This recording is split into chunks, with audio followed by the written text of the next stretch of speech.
Haïti est la première république noire indépendante, une indépendance qui date déjà de 1804. C'est en 1957 que François Duvalier est élu président et peu avant sa mort, il désigne son successeur en la personne de son fils qui devient président à vie le 22 avril 1971.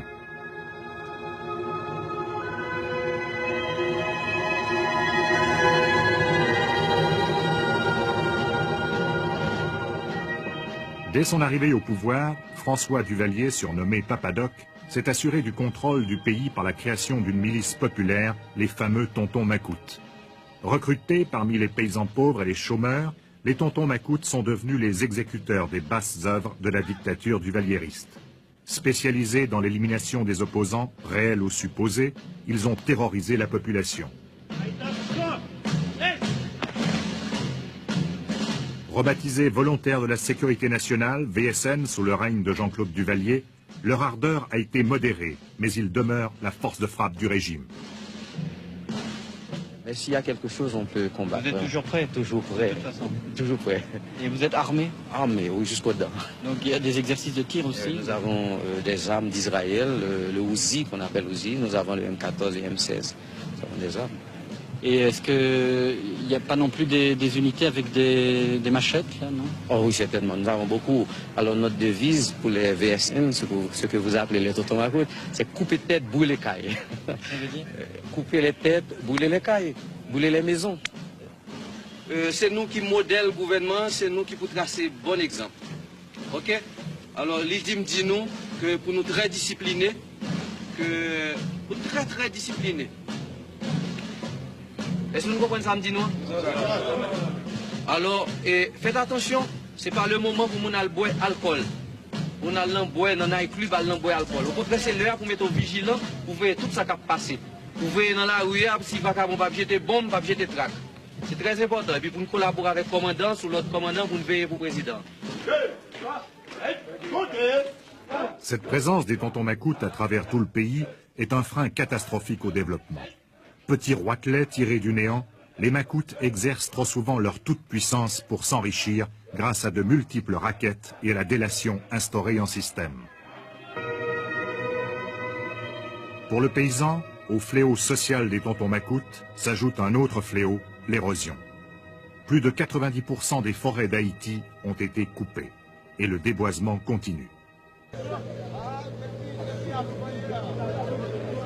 Après chaque orage, les rivières débordent et coupent toutes les communications terrestres.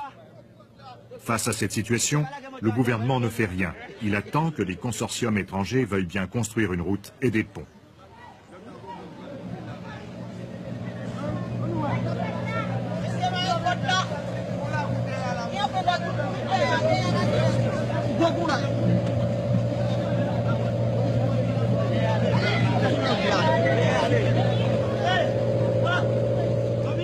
Le paysan, abandonné à lui-même, tente de survivre d'une agriculture privée d'investissement, sans infrastructure et sans encadrement technique. Et 80% de la population haïtienne tire ses revenus de la terre. En raison du surpeuplement de l'île, la moitié des paysans doivent se contenter d'une superficie inférieure à un demi-hectare, ce qui est nettement insuffisant pour nourrir une famille. Quels sont les principaux produits que vous pouvez manger tirés de votre terre? Qui sont dans le jardin pour manger? Temps passé, le croisé, c'est celle ça du jardin. Temps passé, le croisé, non pour rien. Le cyclone Alain a tout écrasé. Maintenant, on n'a pas pu tirer rien comme nourriture. Parce que ça va grandir, fleurir, donc on aura de la récolte bientôt. Et alors, vous mangez quoi actuellement? Pour qui sont mangés maintenant, puisqu'on n'a rien dans le jardin? C'est qui sont posées.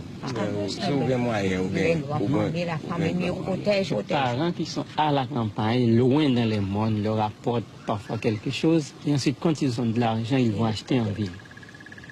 Mais là, il n'y a plus rien, il n'y a plus de bananes, il n'y a plus non, pas encore. De noix de coco. Madame Saint-Agneau a eu 10 enfants, 4 sont morts en bas âge. La vendière, elle a de plus en plus de peine à exercer son métier. La malnutrition lui enlève toute énergie. C'est une seule fois par jour. Et même je n'ai des lèvres par jour. Elle mange une fois par jour. Et là, ça, tu manges léger comme ça aujourd'hui. Mais tant qu'on ne peut pas mourir, mais c'est pas comme la nourriture pour cher. C'est qu'elle trouve, c'est simplement pour tromper la faim, mais ce n'est pas une nourriture vraiment. Et vous avez faim souvent? Au gangou assez souvent. Oui, il y a des gangou, c'est vrai. C'est vrai. Et de même, je dis à mes petits mounios, je regarde là, ils viennent là, je ne pas gagner après, il y a l'école. Les enfants qui sont dans la salle de classe, jusqu'ici, je n'ai rien pour préparer pour eux quand ils seront de retour. Ils vont revenir de l'école et ils n'auront rien à manger. Ils n'ont rien à manger. C'est le cas, parmi bien d'autres, de M. Lissage Cadet, 33 ans, qui, faute d'avoir pu semer normalement, ne parvient pas à nourrir décemment sa femme et ses 2 enfants. Vous n'avez pas suffisamment à manger? Vous avez faim certains jours? Oui, c'était des jours. Si je n'ai rien de goût de temps, je capte 25-30 minutes de gangou. Si je n'ai pas 7 minutes de gangou, mais même marcher dans le bois à côté de Johnny, petit bout de canne, sous celle, je prends un barren, Quand il a quelque chose, soit argent, il consacre pour les tout petits qui ne peuvent pas supporter la souffrance. Lui, il va ailleurs dans les bois pour travailler, puis là, ils peuvent rencontrer des racines, des graines, etc. pour vivre. Est-ce que vous avez reçu quelque chose? Des milliers de sacs de blé qui ont été envoyés après le cyclone Allen par l'aide internationale? Public, ça a gagné tout débauché, mais pas de monde. Pas de monde. Mais si c'est monde, ça a gagné depuis là, parce que c'est arrivé juste. Guinodé, pas de monde. Si même tout ça classe, il y a du bon monde qui j'aime dire, mais c'est pas vrai. Nous tous ces mêmes gens à Sibi. Je gagne des goudins, on mange ventre plein.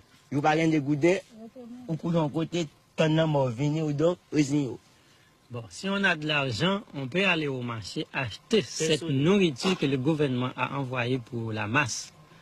Donc, si on n'a pas les possibilités de trouver 2 gouttes, trouver 3 gouttes pour aller au marché acheter, il faut attendre la mort. Ou bien il faut attendre le secours de Dieu.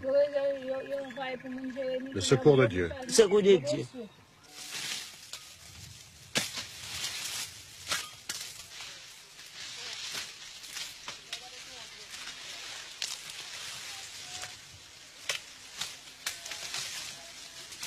L'ouvrier agricole est rémunéré à la tonne. Après avoir coupé la canne, il doit encore la charger sur des wagonnets appelés décovilles. Son salaire journalier n'atteint pas le minimum vital. Il fait $3 par jour. Non, pas par jour, non. On a fait 3 jours à couper décoville là. Il va y aller $3,20, non pas par jour, mais par décoville. Il peut passer 3 jours à remplir un décoville. Autrement dit, il arrive à une moyenne de $1. Alors, par rapport au rien, parce qu'on fait 3 jours, 4 jours, on va couper.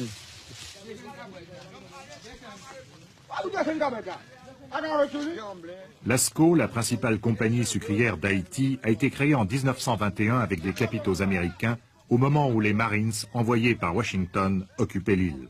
Le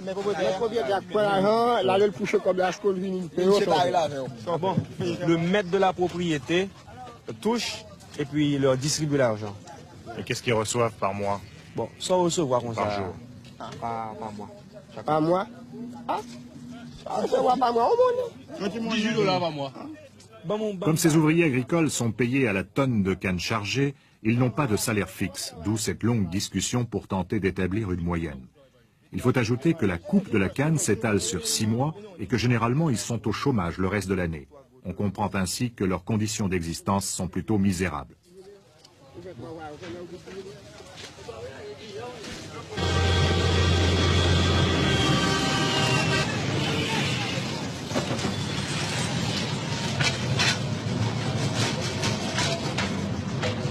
Deux fois par jour, un train de 400 à 500 tonnes de canne à sucre traverse entièrement la ville de Port-au-Prince pour aboutir à la sucrerie.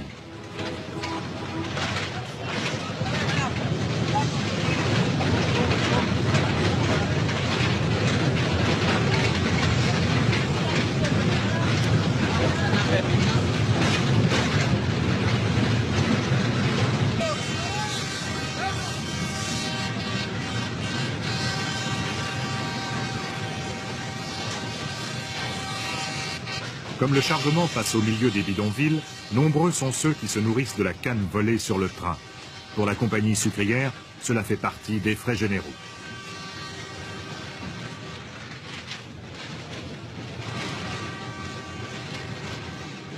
La plupart des grandes villes du tiers-monde ont leur quartier de misère. Ici, ils sont particulièrement sordides. Le plus horrible, sans doute, s'appelle Brooklyn. Son accès est interdit aux étrangers et le chauffeur de taxi qui aurait l'inconscience d'y conduire un blanc se verrait infliger une peine de 6 mois de prison. Nous avons pu y pénétrer grâce à la complicité d'un père salésien. Ça s'appelle ici Brooklyn. Ça c'est tout simplement ça, c'est l'humour des gens, ça c'est une forme de sarcasme. Et il y a 300 000 Haïtiens à Brooklyn, à New York. Haïtiens qui sont partis d'ici, qui sont allés vivre là ensemble. Et ces gens, quand ils ont été expulsés de Port-au-Prince, quand ils ont été chassés de là, ils ont dit comme ça, en sarcasme, mais on voyage aussi nous autres. C'est pas seulement les mêmes toujours les mêmes qui peuvent voyager. On va voyager nous autres aussi. On s'en va. Ils sont comme ça. Ils se résignent là-dedans. Et ça c'est Brooklyn. Et l'autre cité là, derrière, on va tout à l'heure, ça c'est Boston. Et ça c'est parce qu'il y a aussi énormément d'Haïtiens qui vivent à Boston, les États-Unis. Alors ils s'appellent ça, on a déjà voyagé à Brooklyn, maintenant on va à Boston. Et la situation globale ne fait qu'empirer chaque jour en raison de l'arrivée continuelle de nouveaux venus, tout aussi démunis.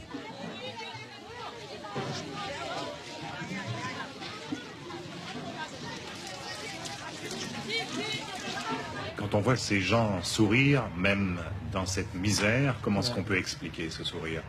Selon moi, ça c'est parce qu'ils sont analphabètes. Et un analphabète, ça c'est pas seulement ni lettré qui ne sait pas lire ni écrire, ça c'est surtout quelqu'un qui ne sait pas que demain est encore là. Il ne voit que aujourd'hui. Et quand vous arrivez là, vous ressemblez un petit peu à Père Bonnen, leur grand ami, ils sont contents, Père Bonnen est là. Et tout le monde reste et regarde ces blancs qui sont là, ces gens sympathiques. Ils sont contents, mais qu'ils n'ont pas à manger tout à l'heure pour leurs enfants. Demain, qu'ils n'ont rien, ils ne pensent pas, ils ne se réalisent pas cela. Heureusement, même je dis heureusement, peut-être. Ça c'est au fond, pour moi-même, leur courage. Ce n'est pas un vrai courage, c'est pas un vrai courage. Il y a aussi des gens qui disent à nous autres, ça m'arrive souvent quand je retourne en Europe, ils disent, mais laissez ces gens tranquilles, ils sont heureux. Regardez, ils sont comme ils sont contents. Ça, c'est pas vrai. Je voudrais leur dire, ceux qui disent ça, qu'ils sont heureux, allez là-dedans. Vous autres, ils sont tellement heureux. Ils ne sont pas du tout heureux. Quelqu'un qui vit de l'obsession pour pouvoir vivre, pour avoir à manger.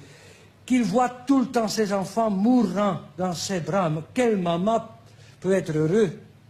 Mais ils gardent courage parce qu'ils ne savent pas que... Mais ils ne sont pas du tout heureux, pas du tout. Ce n'est pas un bonheur, ça, c'est pas vrai. Nous autres, un bonheur, ça, c'est le résultat d'un choix. Un choix de vivre, une manière de vivre. Mais eux, ils n'ont pas à choisir, ils n'ont rien. Ils sont dans la boue, je vais le terminer ecclésialement, pour les siècles et des siècles. Et ça, c'est le plus dur, qu'ils ne sortiront plus jamais, sauf qu'ils savent s'en aller aux États-Unis. Mais ce sont encore les plus solides qui savent s'en aller. Mais les vrais pauvres qui sont dans la boue, ils n'arriveront jamais à prendre un petit voilier pour aller à Florida ou quelque part.